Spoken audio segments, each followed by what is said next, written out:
Well, today we are taking up gate 37 of our 108 gates of Dharma illumination. So you'll recall this is a text that shows up in the 12th fascicle of the 12th fascicle version of Dogen's Shobogenzo. So Dogen didn't write this piece. It's a chunk of another text from a text called the Sutra of the Collected Past Deeds of the Buddha, which shows up in his Shobogenzo, and he wrote a bit of a commentary on the end of it. So this isn't Dogen's writing per se, but clearly this text was meaningful for him, and so it seems to be worth our time to study. So you'll recall that on Sundays we're going through these gates one at a time, looking at each one. So today we have gate 37, which is belief and understanding are a gate of Dharma illumination, for with them we decisively comprehend the paramount truth. Okay, so this translation leaves out something which I think is important. Belief in what? Understanding of what? So belief and understanding are a gate of Dharma illumination, but what are we believing in and what are we understanding? Fortunately, the original gives us the answer to that, because the original says belief in and understanding of the Buddha Dharma, or Bupo. So when I went back and looked at kanji for this, fortunately, something else was there. I saw kanjis for Buddha Dharma. Okay, that's what this gate is asking us to investigate and to believe in and to understand. So there are various meanings of this term Buddha Dharma depending on who's talking about it, what sect, what teacher, what style of practice. For our purposes, we can say that it's the teachings and the practices transmitted by the Buddhas and ancestors. That's a simple way to think about it. So I think it's important that it's not just teachings, it's teachings and practices. It's not just the stuff that got said and the stuff that got written down. It's what we're actually doing. That's part of this Buddha Dharma thing. So it's also the way these teachings are put into practice, if you will. What the Buddha and our teachers have taught us to do with these things that have been said and written down. So the things that were said and written down were important, but that's not the whole story, right? It's what are we doing with them? How are we embodying them, enacting them, practicing with them, sort of living with them on a moment-by-moment basis. Until these teachings are realized, made real, brought to life, if you will, they're just dead words on a page, right? They're just somebody's idea. So it's important that we actually are engaged somehow with carrying these things out, not just making this an intellectual pursuit, which is why I think teachings and practice, both of these are important. And those are important to belief and understanding, right? Because we need confidence in the three treasures in order to practice, but our practice verifies that the teachings are true. So this is not a one element thing, right? We need both of these things, right? So we need to study enough to have some confidence in the teachings, to have some confidence in Buddha Dharma Sangha. But when we indeed practice with these teachings, then we verify that they're the truth, that they reflect the way the universe actually works. So the very first of these 108 gates is right belief. And I hadn't arrived at Sanshin yet when I gave that talk. I've been talking about these gates for a while.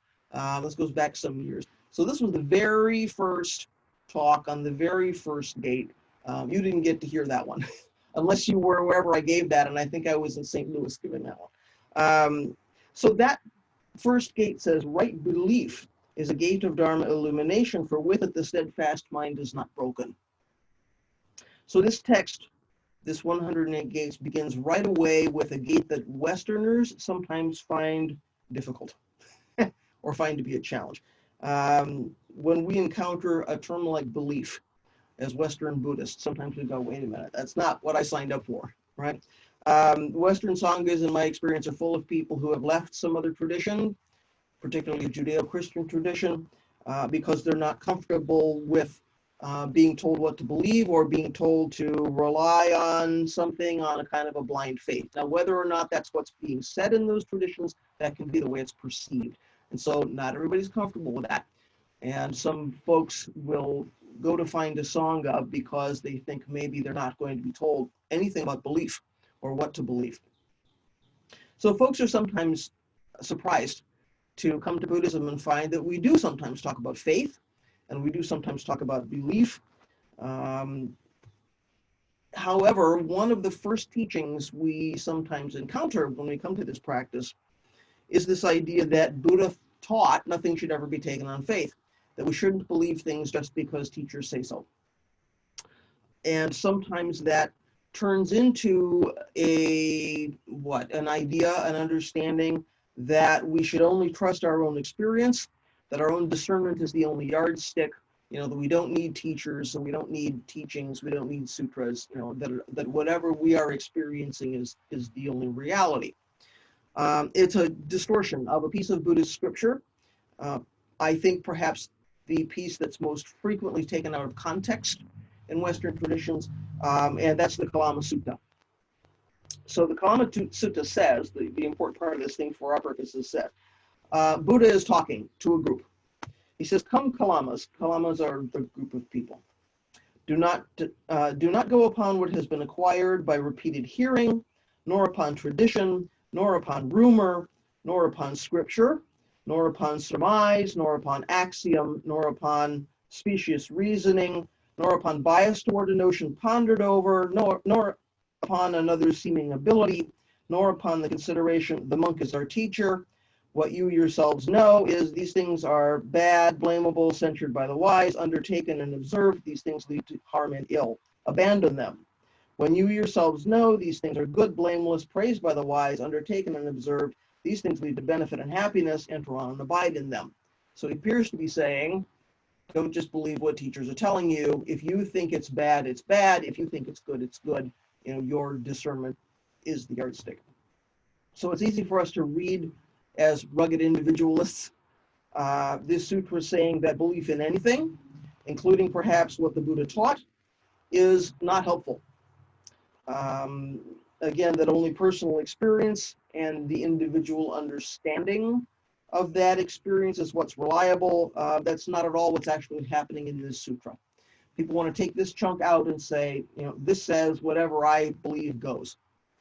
It's the context of this sutra is much larger. So the backstory is the Buddha has been approached by this group of people called the Kalamas for guidance because they are confused. Any number of teachers have come through their town. Each of these teachers is teaching a different technique, a different style, a different set of understandings. They're making various claims. So this parade of teachers is going past them. Each one is different. Each one is disparaging the teachings of the other ones. So this group is thinking, who do we believe? Who do we follow? So they've heard some good things about the Buddha. They go off to see him and say, tell us how to sort through all of this. Do we believe you? Do we believe these other people? What do we do?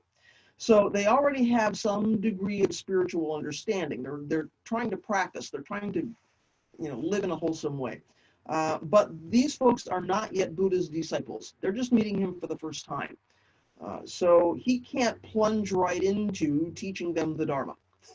They're not ready to accept it because they don't know anything about him. He's just one more in the parade of teachers as far as they know. So he can't dive right in and start talking about Four Noble Truths, Eightfold Path, all that stuff.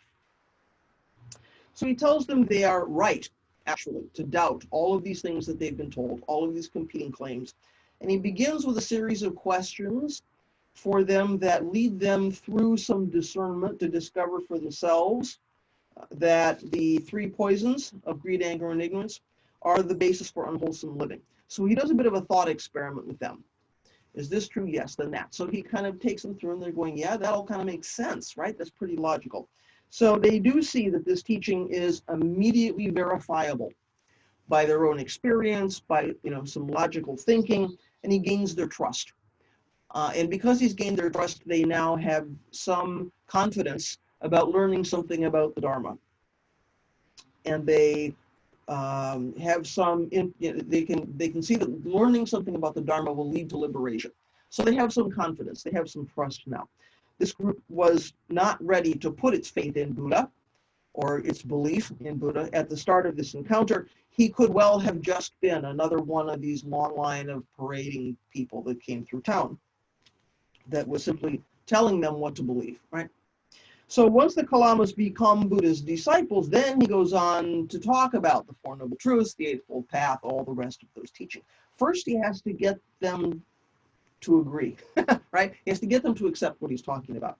So this group could then accept that what they were doing, the practices they were learning, were wholesome and were some gateways to liberation, and that they could be effective, right, for them in their lives. So the more their understanding deepened, the better they were able then to rely on their own insight, their own discernment, their own experience into what was, bad, blamable, censured by the wise, and what was good, blameless, praised by the wise. Up to that point, they didn't have the tools, right? They didn't have the experience to know what was harmful and what was wholesome.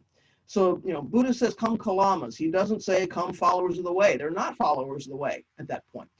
So he's not speaking to his own Sangha. He's speaking to people who have not yet taken up the Buddha Dharma. They've not yet accepted that and begun to go through that gate. So once we become Buddha's students, once we take refuge in the three treasures, then we give up the idea that our own ideas are kind of the ultimate measure of what's wholesome and what's harmful, and what's not so helpful. We step through that gate of right belief, right? So at that point, we're no longer arguing that over with ourselves. So as we said when we talked about the hindrance of doubt a couple of weeks ago, again, this is kind of familiar territory, right? Because we were talking about doubt and skepticism not too long ago. So a couple of weeks ago, we said belief doesn't mean we stop investigating. It doesn't mean we stop our investigation into the practice. It's not about just sort of taking something wholesale. We still have to approach our lives and our practice and our moment by moment experience with a spirit of inquiry. We still have to be open, right, and curious, to ask some questions and do some discernment and sort of see what's actually happening here beyond maybe what our idea is.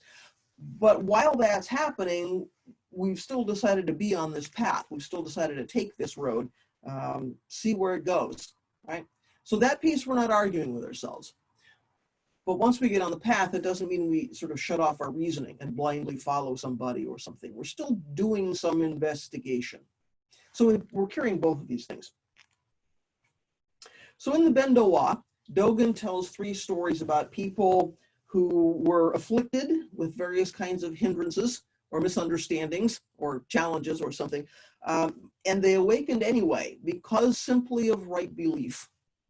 So these were not particularly smart people. They were not particularly pious or particularly accomplished in practice or in secular life. In fact, Dogen says they were dull people, stupid and silly creatures, but aided by right belief, they had the means to escape their delusion. So he's trying to encourage our confidence, I think, in the practice and in the teaching. But, he goes on to make the point that Shakyamuni's teachings have spread around. I mean, in his day and age, they'd already gone from India, China, down the Silk Road to Japan. In our day and age, my goodness, they've come to the West. We find them on the internet. So, Shakyamuni's teachings have spread quite a distance through time and space from his original life and his original place where he was teaching. So Dogen says that if all the people who had awakened because of Buddha's teaching were required to possess some kind of intelligence or wisdom or clarity, but no element of right belief, then that kind of spread of the teachings could never have happened. If we were only smart and we never believed, those teachings could not have made their way around the world through space and time. He says, when people just practice with right belief, the clever and the stupid alike will attain the truth. Just because our country is not a nation of benevolence or wisdom, and the people are dull-witted, do not think it is impossible for us to grasp the Buddha Dharma. So maybe that's some encouragement for us today, right? So repentance, by the way, is important to belief. It's an important element of this whole belief practice, according to Dogen, because he says, furthermore, if the mind or the flesh grow lazy or disbelieving, we should wholeheartedly confess before the Buddha. When we do this, the power of the virtue of confessing before the Buddha saves us and makes us pure. This virtue can promote unhindered, pure belief and fortitude. Once pure belief reveals itself, both self and the external world are moved into action, and the benefit universally covers sentient and non-sentient beings. The power of confession causes the roots of wrongdoing to dissolve. This is right training of one color. It is right belief in the mind and right belief in the body. So here again, we see that right belief is not an intellectual exercise. He's talking about mind and body. He's talking about what we study and what we do. So repentance is acknowledging that we've done things with our body, speech, and mind, right? 3 places we create karma, that go against our understanding of how the world works, or against our understanding of what the Buddha taught. or how suffering arises. So on one hand, you know, we believe in how suffering arises. We believe in these teachings. And on the other hand, what are we doing with body, speech, and mind? We're doing something which belies that belief. So there's some dissonance there, right? So Dogen says it feels good to acknowledge that somehow we've wandered away from what we believe, and we've done some things that are kind of going against that, and sort of reconcile that, right? To reintegrate ourselves, you know, reintegrate all the parts of ourselves. You know, he calls that confessing before Buddha. We can say that's our repentance, that's our rakusatsu. So repentance reminds us of what we believe. That's one way to think about that. You know, we're letting go of our ancient twisted karma, and we're remembering what it is we believe and going, oh yeah, that's how I had aspired to live, you know, based on my belief in Buddha, Dharma, Sangha. So again, belief and understanding are a gate of Dharma illumination, for with them we decisively comprehend the paramount truth. So we've seen something about belief in the Buddha Dharma. How about understanding? Because this gate says belief and understanding. So our teachers are always telling us that we can't understand the Buddha Dharma simply with our heads, right? So a psychological definition of understanding includes or says in part that understanding is a relation between the knower and the object of understanding. So understanding implies abilities and dispositions with respect to an object of knowledge that are sufficient to support intelligent behavior. So that's interesting. So there are two things going on here I think are interesting. So immediately there's this thing about subject and object. Immediately we've got, you know, a subject here and an object out there. There's a person who's understanding, and there's something out there being understood. And on a day-to-day basis, that's a reasonable approach to life, right? If the understanding is right, according to this definition, then this person takes skillful action, if we want to put it in Buddhist terms. If we understand what we're seeing, if we're understanding what we encounter, then one result of that is we're taking skillful action. That sounds perfectly reasonable, doesn't it, in the world of form, on a moment-by-moment, day-to-day basis, and how we live every day. But there is a koan about a conversation between the sixth ancestor, Huineng, and a monk, which I think sheds some interesting light on this. So this koan says, a monk asked, who attained the meaning of Huang Mei, the fifth ancestor? Huineng said, those who understand the Buddha Dharma attained it. The monk asked, did you attain it, master? Huineng says, no, I did not attain it. The monk asked, why didn't you attain it? Huineng says, I don't understand the Buddha Dharma. So there's something interesting happening here. Let's take a look at this thing. So this guy is asking Huineng, who got what Huineng's teacher was teaching? Who acquired it? Who understood? Who got it? Huineng says, those who understood the Buddha Dharma got it, but he wasn't one of them. And this is surprising because you think, well, Huineng went on to be a famous teacher. So you're thinking, why is he saying that he didn't get whatever it was his teacher was teaching and that those around him did? This sounds like, this is not what we expect. It sounds like he failed in some way, right? So, but his real point is Buddha Dharma is not something that we understand intellectually. It's not something we grasp as an unchanging concept. So if we think we can, if we think we've done it, we think we've got it, then that's an indication we don't really have it, right? We didn't really get it. It's a mistake rather than an achievement. So it sounds like these people around him achieved something. They got something, and he didn't, and he failed. And he's saying, actually, if you think you got it, that's the mistake. So Huineng says not understanding the Buddha Dharma is actually the point of view of awakening, right? So not grasping with the intellect, not setting up a duality between somebody understanding something and whatever it is that's out there somehow to be understood or gotten. It's about not settling into a place of thinking that we get it or thinking that we don't get it, actually. Because once we choose one of those things, then we kind of settle down in a fixed position. I get it or I don't get it. I've got the Buddha Dharma or I don't have the Buddha Dharma. So when this gate suggests that understanding the Buddha Dharma is important, it's not saying that we should be clinging to teachings. It's not saying we should be practicing with our heads, relying only on kind of the intellectual exercise, right? So Dogen writes about this koan in Shobogetsu Kenbutsu, which is seeing Buddha. He says, in seeing Buddha, there are many forms that are seen and no form that is seen. That is, I do not understand the Buddha Dharma. In not seeing Buddha, there are many forms that are not seen and no form that is not seen, and that is, people who understand the Buddha Dharma have attained it. So seeing Buddha is, I don't understand the Buddha Dharma. Not seeing Buddha is people who understand the Buddha Dharma have attained it. So he's flipping this thing over, right? So Dogen gives another explanation in the Genjo Koan. He says, when a person does practice enlightenment in the Buddha way, as the person realizes one Dharma, the person permeates that Dharma. As the person encounters one practice, the person fully practices that practice. For this, there is a place and a path. The boundary of the known is not clear. This is because the known, which appears limited, is born and practiced simultaneously with the complete penetration of the Buddha Dharma. We should not think that what we have attained is conceived by ourselves and known by our discriminating mind. Although complete enlightenment is immediately actualized, its intimacy is such that it does not necessarily form as a view.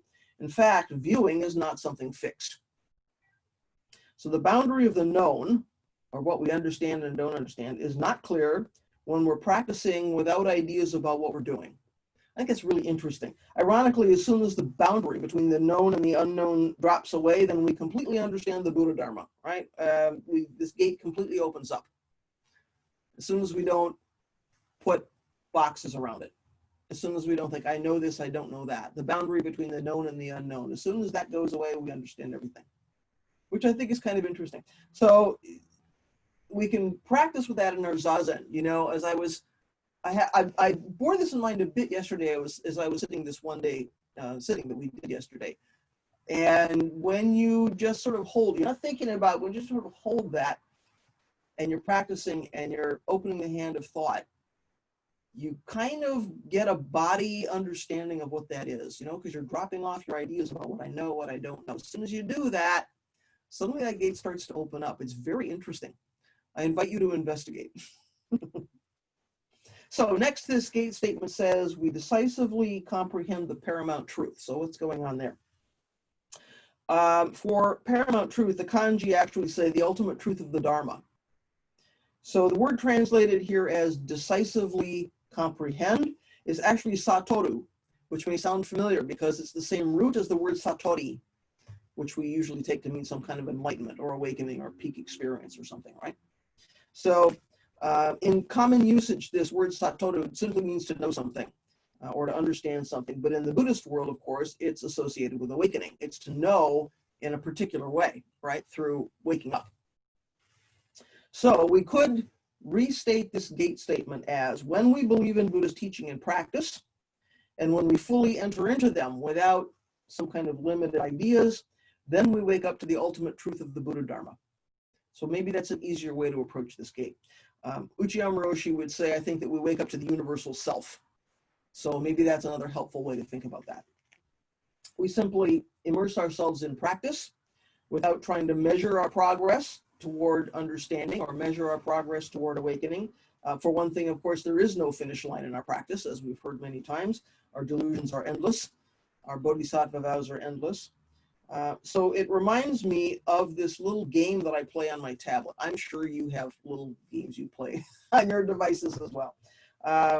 I saw the other day that I was at level, 1200 and something, and I just thought, well, that means I've solved 1200 and some individual puzzles. And as soon as you solve one, there's another one.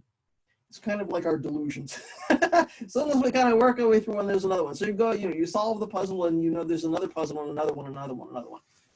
Which kind of made me think, how much time have I spent sitting in front of my tablet solving 1200 puzzles? But that's a problem for another day. But I did kind of wonder about this game. Is there an endpoint? And I thought no, because the people who made up this game are going to keep devising, the next puzzle and the next puzzle and the next puzzle. There's always going to be another level, right? The tablet's going to keep updating these, downloading these updates forever and ever, and there's always going to be another challenge. There's always going to be something else to solve. So it's interesting and a bit scary, I think, to think I put enough time and energy into this thing to solve 1200 puzzles. But if I got to the last one, of course, I would be disappointed, right? Because the enjoyment of this thing is the engagement with the challenges. So you kind of hope there never is an endpoint because you enjoy playing the game and you want to go on and go on. So, you do learn some strategies after a while to help solve these puzzles, but each of these puzzles is different. So, once you solve one, doesn't mean you can solve the other ones. So it's kind of like our moment by moment existence, right? We learn from our past experience. We can bring that to the next challenge, but that next challenge is not like the last one. It's not going to be like, the ones that are coming up. Each one is different, so we have to approach each one with a spirit of inquiry, if you will, with our eyes open. So we don't measure progress in our practice because there's no endpoint, just like there's no endpoint with this game. And also, if we were to become rigid about it, that's also not helpful. If we were rigidly moving through one milestone after another, bent on getting to the next one, not helpful, right? If we feel driven to memorize as many teachings as possible, or to drive out anything that doesn't fit some rigid idea about what good practice is, we can get so caught up in that, in judging and labeling and sorting and progressing, that what's really happening in this moment of practice kind of goes over our heads. We're just really not aware of what's really going on. We're so fixed on whatever this thing is. In fact, this week I was telling my novices about the Soto reform movement, which happened in the 1700s in Japan. Dogen's teachings and Dogen's life story had just become more widely available after being neglected and unread for centuries. We might think Dogen was always a famous guy from the time that he lived. That was not the case. People were not reading his writings. People didn't know what he was teaching. And suddenly in the 1700s, these things sort of get edited and produced, and they become more widely available. So the reformers during this reform movement went through all of Dogen's writings, and they were looking for where actual practice had deviated from what Dogen taught, because they wanted to throw out anything that didn't match. So they went meticulously through all the things he taught and said, what are we doing today that matches this? What doesn't match? The things that match are good, we're going to keep them. The things that don't match, we want to get rid of those. This is not everybody. This is a reform movement. So who's to say whether this desire to go back and sift through Dogen and kind of go through all the practice is good or bad? Not here to judge. But we have to remember that Dogen had been dead for about 500 years. There was plenty that he never wrote about. Kinhin, for example, he never said a lot about Kinhin. What we do today was created 250 years ago. It doesn't go back to Dogen in its entirety in the way we do it, right? So we don't really know, in a lot of cases, what he was doing on a day-to-day basis, what he was teaching, how he was practicing, what he was modeling for students. What teacher writes down absolutely everything that he or she does or teaches? And he'd been dead for 500 years, so they couldn't ask him this, right? So we don't really know everything about his practice. And back in those days and even today, we end up interpreting what he wrote. So in a way, it's our idea, even though we want to go back and say Dogen taught this, or Dogen said this, or Dogen practiced in this way. Of course, it's all an interpretation because we're looking at a text. He lived from 1200 to 1253, so it was a long time ago. So interestingly, even when we think we're pointing to Dogen, we're pointing to an interpretation. In some ways, we're pointing to our idea of what he taught. So that can lead us to discount the experience of actual practice if we're only looking at a text. It can lead us to sort of put to one side what we've learned from our fellow Sangha members, what we learned from teachers, what we've learned from the actual practice of the Buddha way, if we're only relying on here's what somebody wrote down, right? Here's what somebody said. Here's the ultimate text. And in fact, that's what happened with this reform movement. The government, because there was no separation of church and state, right? The government did a lot of regulating of what happened in temples. The government stepped in and said, we're going to side with the people that are believing the texts over the people who are doing the actual practice. This was not what many of the Soto leaders wanted. Soto leaders and the reformers were not necessarily the same people. So the government steps in on the side of the texts. Many leaders didn't like it, but that's what the government ruled, that texts were going to be the authoritative account of how practice was supposed to be. So didn't go over too well with the people who were actually practicing at Eiheiji, at Dogen's temple. Eiheiji was the head temple at the time. Folks who were actually practicing there said, no, we have the one true way because we are the direct descendants of Dogen. We are the protectors of this temple. We are the protectors of the practice. So now we have, text versus practice. Which one is right?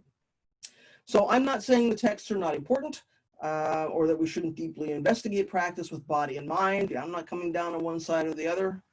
I'm simply telling you the history.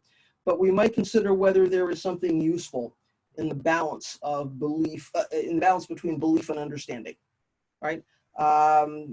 With body and mind. I think we need to kind of hold all of these things in balance.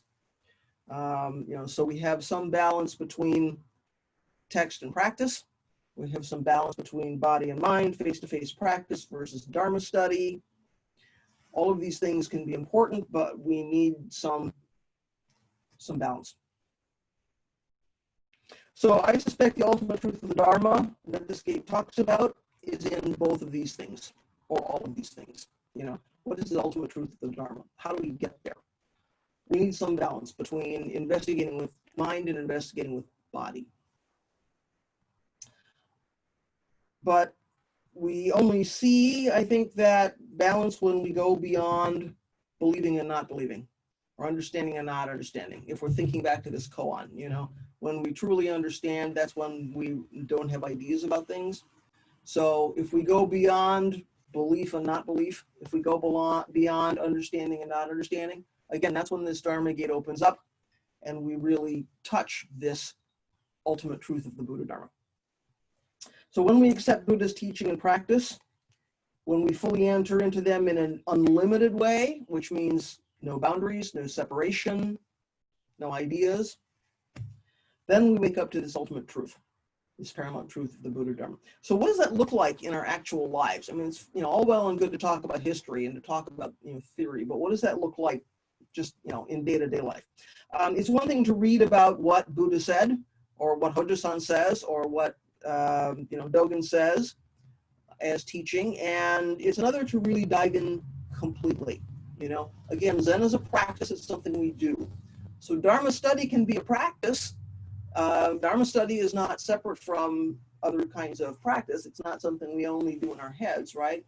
We kind of need to remember that. So if the alarm goes off in the morning and you turn it off and you roll over and you tell yourself, well, it's okay to skip Zazen today because you'll read an extra chapter in that Dharma study book you've been reading, look carefully at what you're doing.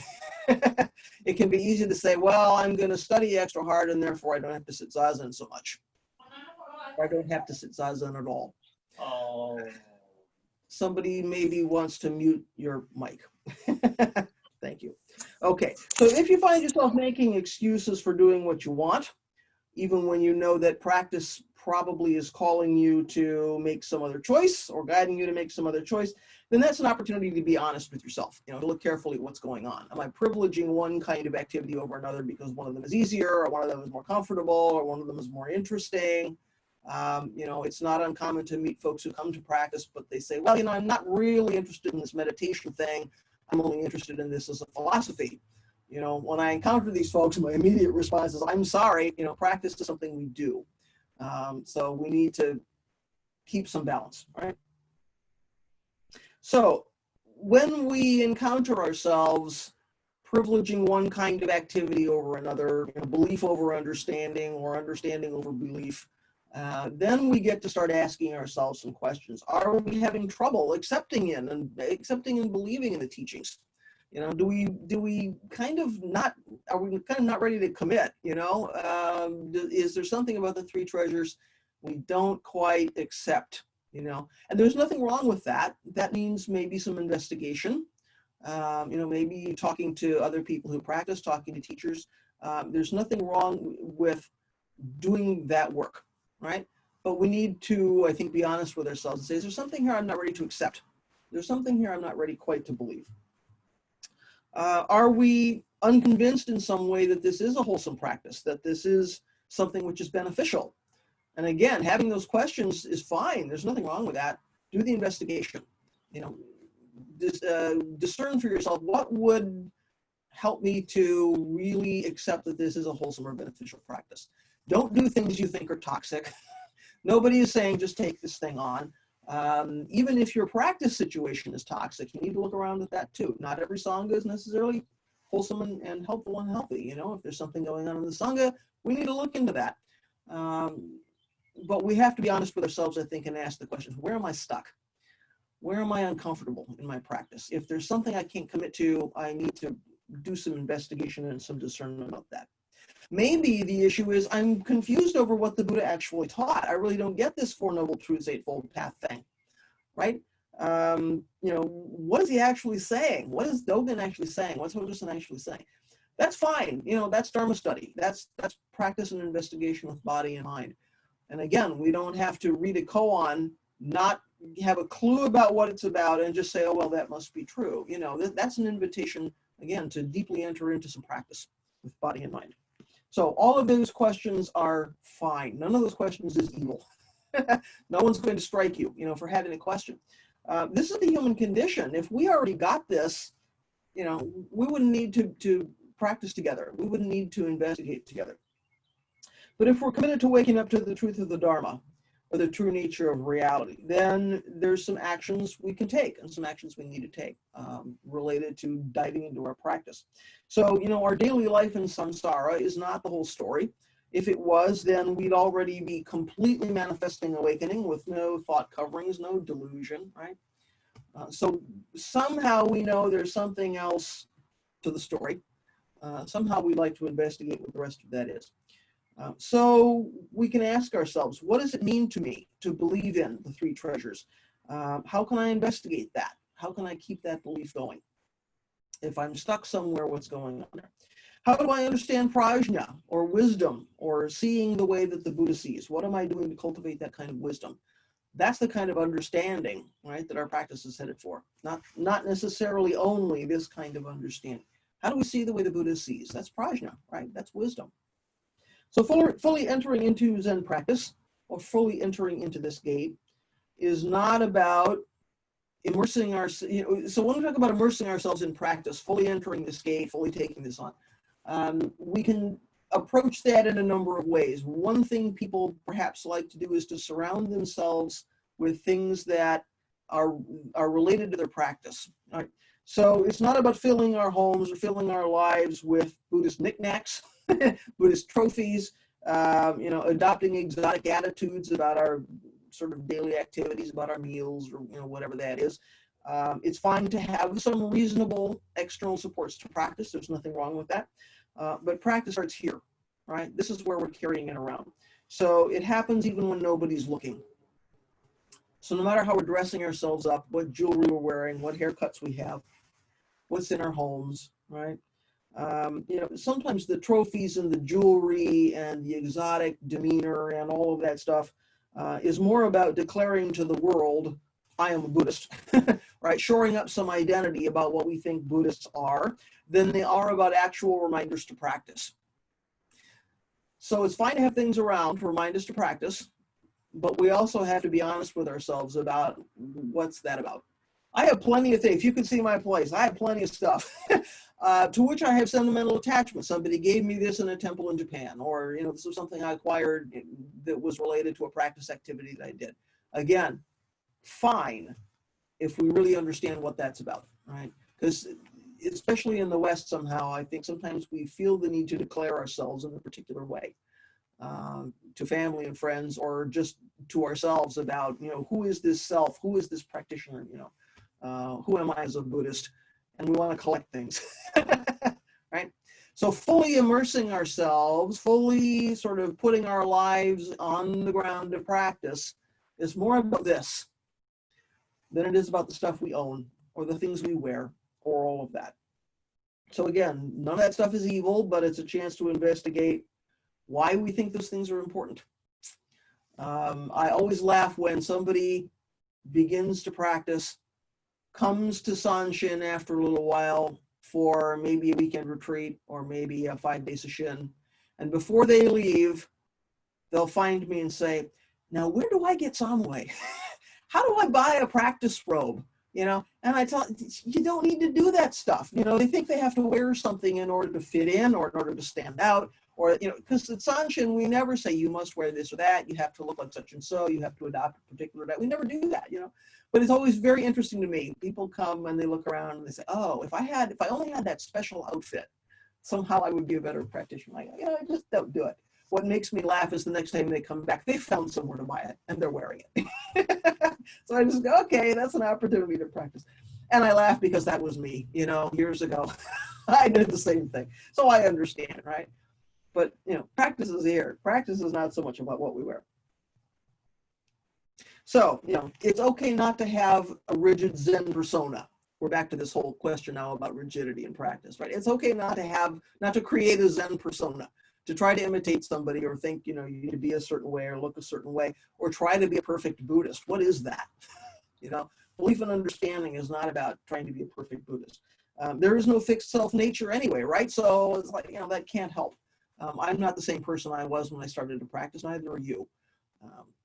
So supports are good. Clinging to supports is maybe not so helpful. So interestingly, related to this whole idea about rigidity and rigidity in our practice, Uchiyama Roshi had some stuff to say about that. He probably also looked around and said, oh goodness, there are people who start this practice and then they believe they need to sit 6 hours a day and they can only eat this or that and they have to look a certain way and have to be like such and so. And he's gone, I don't think so. So our Dharma cousin, Isho Fujita, who I've mentioned here before, trained at Untaiji and is, you know, well known to our Sangha, told a story about a conversation that he had with Uchiyama Roshi. When Uchiyama Roshi was 84 years old, he's on his deathbed, so he's at the end of his life. And he sees Isho was a very serious practitioner. Uchiyama Roshi said to him, you know, in order to be a good monk, you need a hobby. He said, what's your hobby? So, you know, because for Uchiyama Roshi, origami, right? You may know he was an origami master. He came from a family of origami masters. He wrote books about origami, right? So he identified, in this conversation, he identifies origami as a hobby. He says to Isho, you know, what's your hobby? Isho must have said, well, reading books. So Uchiyama says, well, you know, you better get something else because books cost money. Because Uchiyama, of course, is, you know, poor guy. You know, books cost money. You need to find some other hobby. You need to find something you can do anytime, anywhere, without special supplies, something you can do by yourself or with other people. His point is that hobbies seem trivial, perhaps, in the face of our very serious practice. But, you know, when you're really focused on being a good practitioner, you can give up those things. You can give up these hobbies. He says, you know, unless we can have a nice time, unless we can just enjoy doing what we're doing in this moment without some kind of agenda, the way that we do hobbies, the way we approach hobbies, then we remain separated from the reality of our lives. You know, we just become so fixed, so focused, so rigid, that we become separated from what else is going on. So actually having a hobby is a good practice because it allows us to just do something without an outcome, without an agenda, just to do something for the enjoyment of investigating what's happening in that moment, right? We can let go a little bit. So, you know, if we remain separated from reality, that's where our suffering starts, right? So right there, there's a good excuse perhaps for maintaining some balance. So yes, when the alarm goes off, it's time to get up, you know, put on the robe, get on the cushion, do your zazen, but please find space in your day for some kind of hobby as well, right? Because that's how we're going to ultimately move toward this gate and somehow touch this ultimate truth of the Buddha Dharma. So enough from me. I'm looking at the clock on my ceiling. What would you like to say today about belief and understanding, about somehow being in touch with the Buddha Dharma, about hobbies in your practice, or anything else that's bubbling for you today? And don't forget to unmute so we can actually hear your question or your response. Please. I think that's Chris in my little box there. Yeah, it's just more of, I guess, a comment or maybe a realization. Going back to your talk about the games and the different levels of trying to achieve, I think we all have that in one way, shape, or form, whether it's a game or, you know, like a book, or we have to do one more reading to get to that next level and we think that'll be it. And I mainly thought, like how I do that in my own life, whether it's like we have to-do lists, right? And there's always something to do. There's always something to achieve. We can always have another level in our life to get to, so to speak. So it kind of just made me realize the importance of just, you know, moment to moment experience and just enjoying what we're doing and not really worrying too much about the next level. So it's more just a realization than anything else. So. Yeah. Well, on the one hand, it's important to have direction. It's a pitfall that we can fall into when we say, well, practice means whatever I'm doing is okay. So that's another conundrum we get to work on in our practice. We need to have direction. We need to accomplish things in our bodhisattva lives, responsibilities that we have. It's not that we should just sort of float around without direction. On the other hand, we can't cling too much to the outcomes there. I never understood until much later the significant teaching that happens around work period in a training temple. That work period, we have two 90-minute work periods usually in a day, one in the morning and one in the afternoon. And we're weeding, we're doing general upkeep in the temple. It's usually some kind of physical work. Drum starts, we all go off, we do our work. When the end point, when the drum happens to end that work period, we immediately have to stop what we're doing, put our things away, go on to the next thing. It is a real challenge for some people to say, I just want to finish this last thing. I just want to get to the end of this task. We're not allowed to do that. It feels very weird because we just think, I'm going to weed the end of this last row. I'm just going to wash this last window. And no, as soon as that drum happens, or as soon as that cue happens, we have to stop, no matter how far we are in the job. Well, and chances are in the next work period, we're coming back to it anyway. So it's going to get done. But it's this, you just feel this immediate tension, like, no, I want to finish this. There's a real teaching about having to actually stop halfway or partway or unfinished, because we want to get to the end, right? At the time, you just feel the frustration, but somehow later on I went, oh, you know what? That's kind of significant because we're so attached to the outcome. Did I see another hand? Or did somebody else have a reflection or a question? Genesis, please. I had a question about hobbies, specifically like when hobbies came up, reading was brought up as something as find something else as well, because reading relies on money. And I guess setting aside the point that you can read for pretty cheaply, what I'm wondering, I guess, is how come that is necessarily a negative?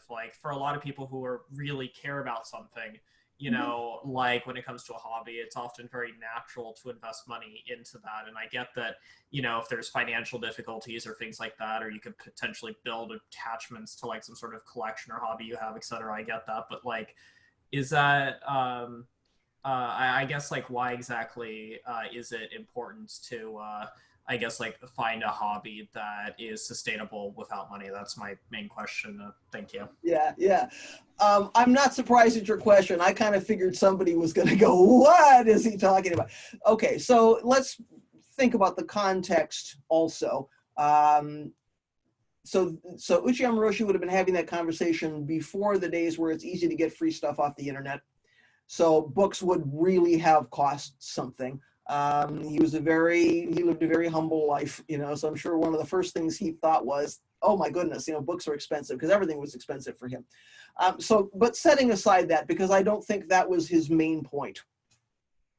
I think what he was encouraging for Isho was, whatever your hobby is, investigate it in ways that are in addition to intellectually. So if I decide I'm going to take up skiing, it's not unnatural that I would do some reading about that. I would get some books, I would want some background, I would want some advice on how to start. All of that would be important. I don't think he's saying don't do that reading. I think he's saying don't do the reading and never get on the skis, right? Now, interestingly, I think we have to just do some of our own discernment about that. What if your hobby is poetry? What if your hobby is writing novels? Of course you are reading and writing, and that is your hobby. I mean, that's what's tied up in it. So I think we shouldn't get too absolutist about it. I think what he's trying to help Isho to see is having some activity which is unrelated in some direct way to your practice is useful. And that's actually a conclusion that I came to myself some time back, and I consciously try to do that. Saturday is the one day I get off in a week. I try to keep it sanshin free simply because I need some space to do something else. I need to get out in my shop and turn some bowls. I need to, do some sewing. I need to read something that's not a Dharma book. I need to cut the grass, take care of my house, because I think it makes me a better teacher. And I think it makes me a more balanced practitioner. It would be really easy for me to just work 80 hours a week for Sanshin and never stop, partly because there's so much to do, partly because I see so much potential. I get really excited about what we could be doing as a Sangha. It would be easy to just only do that. And I'm thinking, that's not healthy, right? So for you, I know reading is really important for you. It's important for your practice, but it's also important for your own discernment about other areas of your life and things that you're interested in. I know you're interested in politics and social engagement and other kinds of things. I don't think Uchiyama Roshi is saying, give that up. I do think he's encouraging us to say, let's investigate our hobbies in some way which is also not intellectual. I don't know what that means for you, right? I think he's telling us to take a broad approach, to not be investigating things only through reading in such a way that this is the only way we know the world. How else do we know the world? We put the book down, we look around. I think even if your hobby is poetry, if you don't get out and take a walk once in a while, it's tough to write poetry. If you don't meet people, it's tough to write a novel. If you're not living in the world somehow, I think it's, Iris is here with us today. She's a ceramic artist. I think if she wasn't looking around in the world, if she was in front of the pottery wheel 24 hours a day, I think it would affect her art, right? So I think the point is open up a little bit, find new ways to investigate the things that we're interested in. It certainly sheds new light on the topic. I think it helps us in body and mind. Is that enough for you for now? Don't burn your books. No, the other part of my question, I guess, I was also wondering is was a comment about the money purely in relation to the intellectual pursuit, or is there a lot of importance? Because I actually have a hobby that's admittedly kind of expensive. Yeah.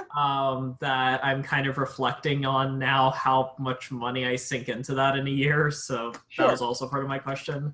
Okay, well, I think separate from what Uchiyama Roshi is saying, I think just looking at your question and being in the room with you on that, I certainly have some pretty expensive equipment for some of the things that I do. I think we have to be careful that we're not pouring so much money into that we're not able to live in a wholesome way. I think we have to look at attachment around that stuff. If it feels important to have the right equipment to do what you're doing, that might be a completely wholesome, healthy, wonderful expenditure of your resources. Particularly, for instance, if I am doing something in my wood shop and I have poor tools, that's actually unsafe. I can really hurt myself, I need to at least buy the best thing I can buy that's healthy. If we're doing sports, again, if I'm riding my bike, goodness, if I don't have a good bike helmet, I'm in trouble, right? So not spending any money is not his point. I think his point is we need to have things that we can do. We need to have something we can do in our lives that we do just for the enjoyment of doing it without an agenda, that isn't prohibitively expensive where that becomes a barrier. Now, we've all got multiple things we do in our lives for enjoyment. We can take a walk and spend no money. That's good. There may be some hobby we have which is quite expensive, and as long as we're living within our means, we're not harming ourselves or others, we're not stealing or breaking precepts in order to get those things.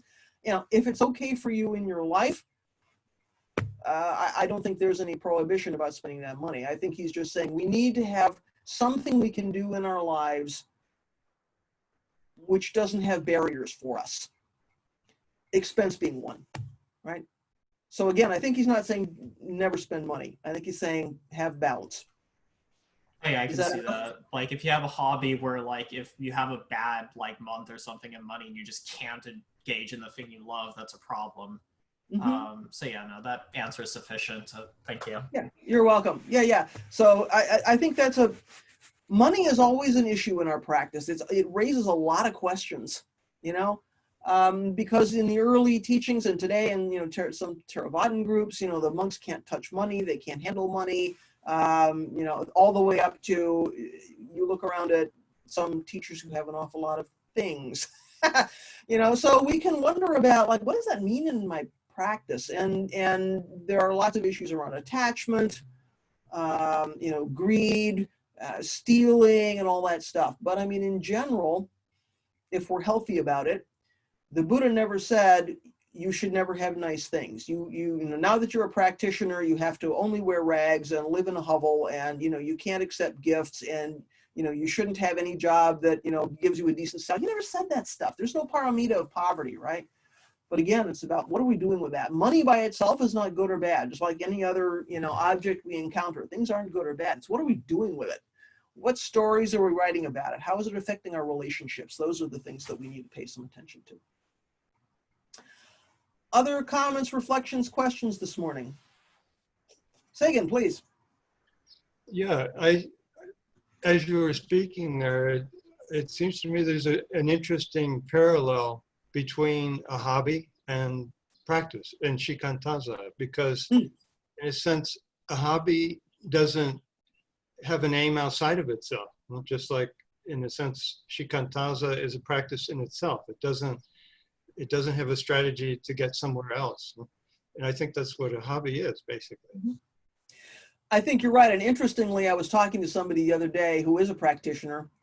We were talking about hobbies, and he said, I don't have any hobbies, and I've never had any hobbies. And he's laughing at himself. He says, the reason is, as soon as I take something up, I go into it just so crazily that it becomes, I'm driven by it, and I'm just thinking, well, I think you've defeated the purpose, because it's possible, of course, with our hobbies to become that way. I must, have the next, if my hobby is model trains, I've got to have the latest, greatest model train, or I must achieve the next goal in my game, or I must, get the next thing, whatever that is. And we can be so driven by that. Even if nobody's looking, I must be the best possible pianist.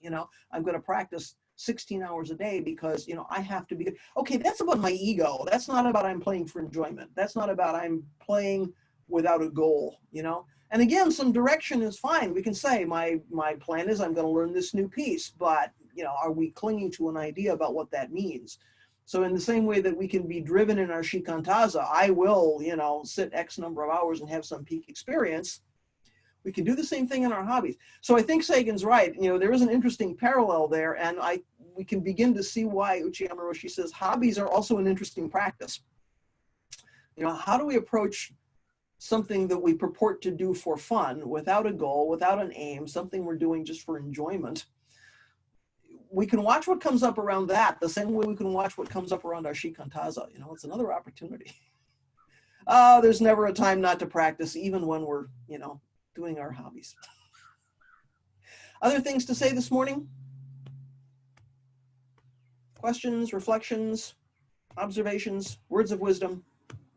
Iris, good to see you. Thanks. Sometimes it's hard for me to make Sundays. I have a hobby of plants and invertebrates, and it's a constant practice, because first of all, there's what's the how much time should I spend doing this, and like this is not something I can control, even though I'm like, if I just spend more time, maybe I'll get things the way I want them. And then, the more that I learn about things, the more I discover relationships between different insects and everything that, there's a lot of parasitic things and a lot of some insects go and knock out the residents and lay their own eggs. And, it can get I get very stuck on who I love and who I don't love, and and it's likes and dislikes, and it's constantly a practice, very humbling to just be like, and who do I think I am anyway? I mean, there are some places, some areas in which there can be something I can sort of cling to a little bit. Like there are actually like invasive things that come from different countries that, you know, have really negative impacts ultimately, you know, on us. And so I can kind of have a limit there, but so many other things. It's like what you were talking about before, like the moment that I want to side with something and say, this is good. It's like, I've missed it, you know, or that this is bad and I've missed it.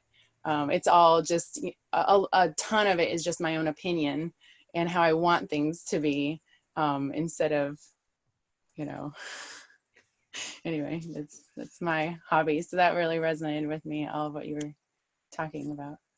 Well, working with nature is a great practice, isn't it? Because there's so much we can't control. You know, it's a microcosm of all the rest of our lives. So it's really interesting when you're saying, I'm deciding who I love and who I don't love. Which insect tribes do I love and which insect tribes or weed tribes do I not love? And you just think, that's what a ground for practice, you know, and then look up and look around in the world, and how often are we deciding which tribes of insects we like and which tribes we don't. And yeah, it can be, we can certainly have clinging and, you know, craving and aversion in whatever the hobby is. And I think, you know, nature is a big one. Yeah. As you say, who are we to decide, right? I mean, so there's an invasive species. It didn't ask to get planted here. You know, it's doing its best to live because that's its imperative as a living being. And then, you know, do we decide, I like this, I don't like this? Years ago, I was asking myself those questions, weeding my own yard, thinking, well, wait a minute, you know, who am I to decide that this weed can't be here? Like, right? And we're back to working with precepts now, aren't we? You know, I'm going to kill this, but am I going to kill it for a larger good?